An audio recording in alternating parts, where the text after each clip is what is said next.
국가의 위기라고 볼 수 있는 이러한 시기에 많은 사람이 침묵을 했다는 말이죠. 그 저항의 몸짓으로 나는 방랑을 하는 것이다. 다만 이것을 질타한 여행이라고 난 이름을 규정하겠다 하는 것. 그 역사가 만드는 아름다움이 있어요. 이건 다른 나라에 볼 수 없는, 이렇게 적극적으로 노래한 후백제의 사실을 노래한 시인은 많지 않은 것 같아요. 왜 이 사람은 발견할 수 있었을까?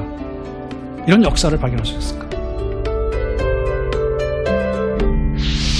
자, 그러면 김습의 이 방랑은 탕유인가 방랑인가라는 제목을 한번 붙여봤습니다. 탕유라는 것은 질탕한 유람. 자기 흥에 겨워서 내가 떠돌아다니는 여행이다. 이렇게 김습은 스스로 얘기를 했는데 그 내면을 들여다보면 방랑이죠. 자, 유관서록 후지에서 탕유라는 말을 쓰는데 이것은 뭐냐면 바로 세조가 즉위하고 그 다음에 단종이 비명의 영월에서 비명에 돌아가시게 되잖아요. 그죠? 어떻게 국왕이 삼천에 의해서 죽음을 맞게 되는 그런 사건이 있을 수가 있느냐. 더욱 놀라운 것은 집현전에서 세종 때에 양성된 아주 뜻이 높은 학자들도 전부 다 이 국가의 위기라고 볼 수 있는 이러한 시기에 많은 사람이 침묵을 했단 말이죠. 사육신, 우리가 이런 사람들 빼놓고 많은 사람들이 그냥 동조했어요. 묵인했어요. 침묵했어요. 이런 것에 대해서 어떻게 이럴 수가 있느냐. 여기서 본인이 택한 길은 방랑이라는 길을 택하게 됩니다. 그래서 1458년에 먼저 관서지방, 평안도 지방을 여행했던 것들, 시들을 묶어가지고 유관서록을 엮은 뒤에 거기에 후지를 썼어요. 자, 거기에 이런 말이 납니다. 직접적으로 이런 정권의 변화라든가 이런 얘기를 하지 않지만 아주 마음 아픈 얘기가 이거죠. 어느 날 갑자기 개탄스러운 일을 당하고는 사람이 이 세상에 태어나 도를 행할 수 있는 상황이라면 제 한 몸을 깨끗이 한다면서 인륜을 어지럽히는 일이 부끄럽지만 그 다음에 포인트가 있습니다. 도를 행할 수 없는 상황이라면 홀로 자신만이라도 착하게 수양하는 일이 옳다고 여겼다. 여기 두 가지 중요한 유학의 개념이 나왔죠. 결신날륜이라고 하는 것은요, 이 세상이 더럽다고, 이 세상 떠나가지고 나만 혼자 은둔하면 된다는 겁니다. 그래서 새하고 짐승하고 한 무리가 된다는 건 결국 인륜을 어지럽히는 것이죠. 자기 한 몸 깨끗이 한다면서. 그게 아니라 실제로 유학자들이 행할 수 있는 것은 독선기신, 자기 자신만이라도 착하게 수양하는 일입니다. 자기가 사는 사실 공간을 떠나지 않으면서, 자기가 하는 일을 떠나지 않으면서 나 혼자만이라도 정의를 지키려고 하는, 그런데 이 사람은 자기 수양의 방법으로 나는 어쩔 수 없이 스님의 모습을 취했다는 겁니다. 시대의 문제점. 이 문제에 가만히 있을 수 없기 때문에 그 저항의 몸짓으로 나는 방랑을 하는 것이다. 다만 이것을 질타한 여행이라고 난 이름을 규정하겠다 하는 겁니다. 그런데 여행을 하면서 이 사람은 그 정치가 어떻게 바뀌고 뭐 정권이 어떻게 바뀌는 것과 관계없이 아주 건강한 백성들의 삶들이 이루어지고 있다는 것. 그리고 백성들은 상당히 고통을 받고 있는데도 위정자들은 관심을 두지 않고 있다는 사실. 이런 것들을 노래하고 한편으로는 고발하고 있는 거예요. 그러면서 또 한 가지, 우리나라의 곳곳 지역마다 깃들어 있는 역사미를 발견하는 겁니다. 백제 역사를 노래한, 제가 알기로는 집약적으로 노래한 아마 첫 번째 시 같아요. 영백제고사 연작시로 5수를 남겼습니다.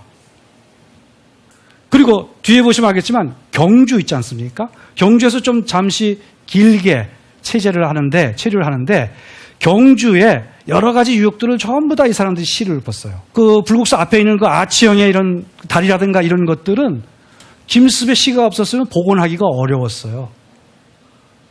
그러니까 곳곳의 이런 아름다움을 얘기하고 있어요.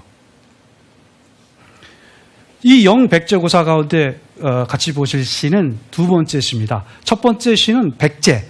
백제가 얼마나 순박한 그 민심으로 이것이 개국이 되었는가 하는 것을 노래하고, 그 다음에 두 번째 시에서는 후백제의 견혼을 얘기하고 있습니다. 앞부분만 보시게 되는데요.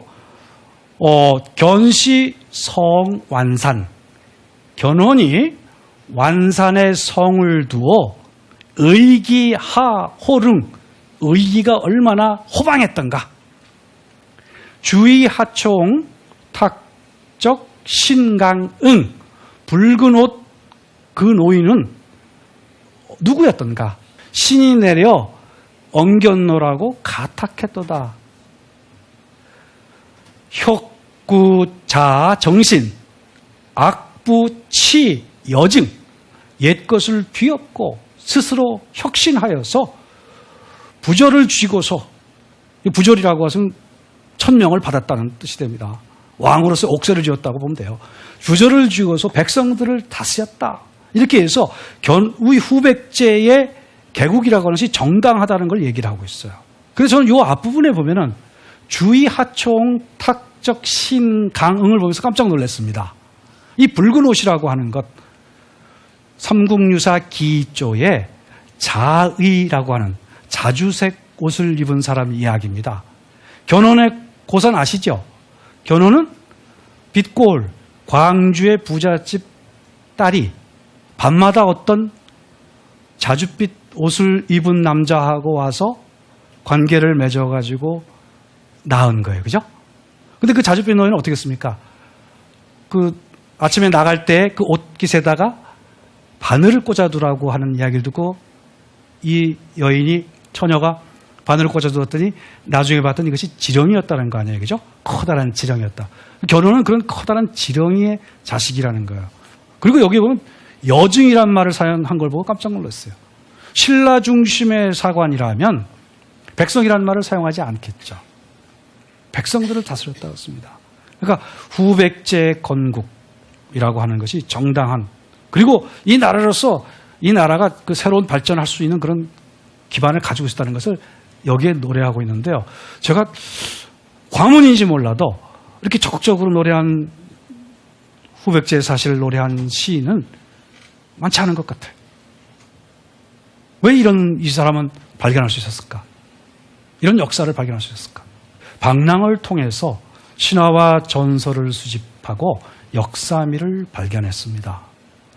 신화와 전설을 수집했기 때문에 바로 금오신화를 엮을 수가 있었어요. 거기에서 각 지역에서 나는 백성들의 고통을 알고 그들이 가지고 있는 꿈과 그리고 그들의 좌절을 알고서 그걸 소설화할 수 있었습니다. 금오신화를 빼고 과연 조선 전기에 그렇게 훌륭한 완벽한 소설이 있었느냐? 아직까지는 발견되지 않았어요. 역사미를 발견했다고 그랬습니다. 아까 백제와 경주의 경우를 특별히 말씀을 드렸습니다만, 역사미란 개념은 제가 아주 좋아하는 개념인데 제가 처음 창안한 것이 아니고 제가 존경하는 미학자이자 역사가셨던 고유섭 선생이 사용하신 말입니다. 송도의 고적, 개성박물관장으로 계셨었죠. 그러면서 개성이 가지고 있는 아름다움을 전부 다 역사가 만드는 아름다움에 대해서 쓰셨어요. 그 서문에 쓴 말씀이 이렇습니다.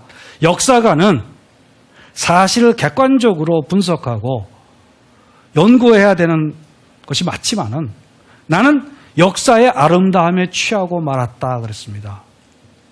저는 사실 공부의 출발점이 거기에 또 한 가지 있습니다. 자, 김시습은 자기 이야기를 참 많이 했습니다. 그런데 특히 49살 무렵이 아닌가 생각되는 자서전적인 시로 동봉육가, 이것은 동봉이 수락산이니까 수락산을 떠나면서 지은 것 같아요. 이때 쓴 6수 가운데 제 4번째 수를 보려고 하는데요. 이것은 두보가 동곡 7가라고 7노래로 자기 삶의 고단함을 노래한 시가 있습니다. 그리고 그것을 이어서 송나라 문천상이란 사람이 쓴 육가를 이어서 쓴 아주 중요한 시입니다.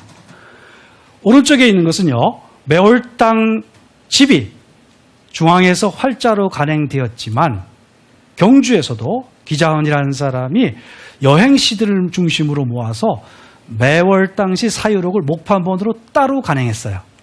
여기에는 재미있게도 요 앞에 김수습이 본인이 직접 자기의 초상화를 그린 그림과 그 위에는 찬이라 그래서 화상찬인데요. 그것을 요것을 목판으로 새겨서 아예 책에다가 넣어놨습니다. 여기 보면 아주 찡그린 모습이죠. 초상화를 그린 사람 가운데 찡그린 모습 저는 처음 본 것 같아요. 그런데 이것은 우리나라 미술사에서도 실은 지금 남아있는 자화상의 1호입니다. 이게.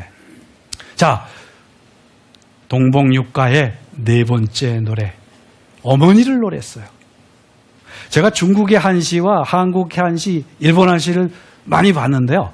어머니를 노래한 한시가 매우 적습니다.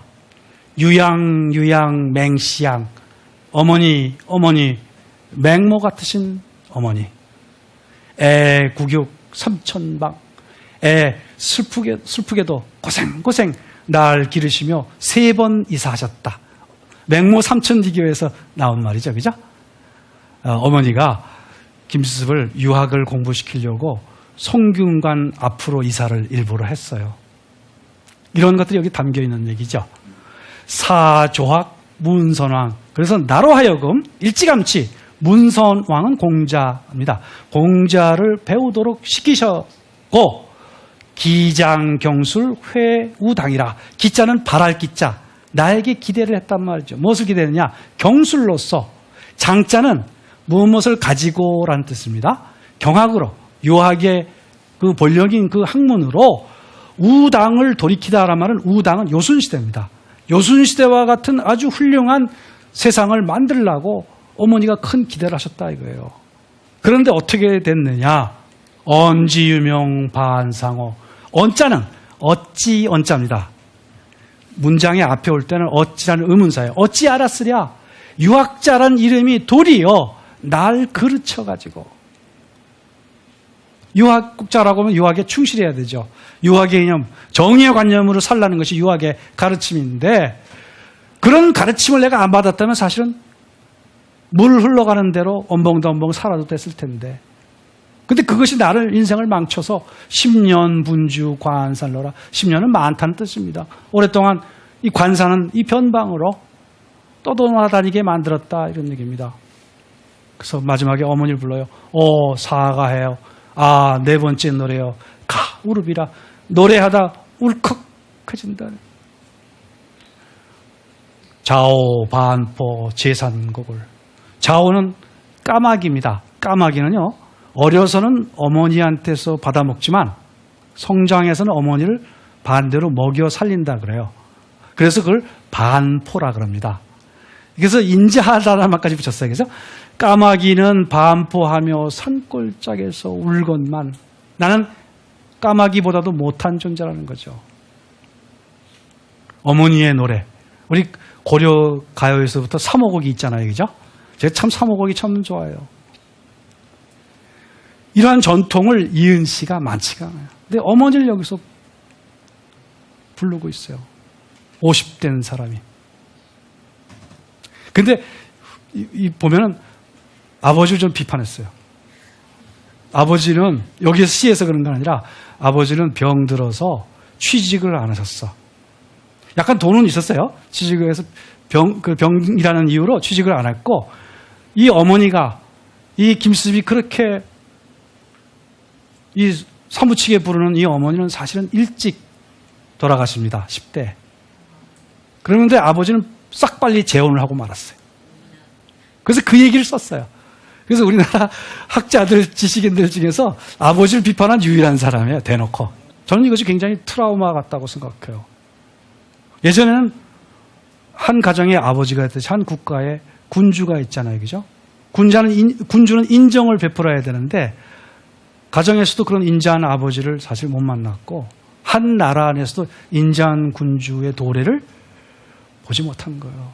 이 김수습의 수심 여기에 있는 것이죠.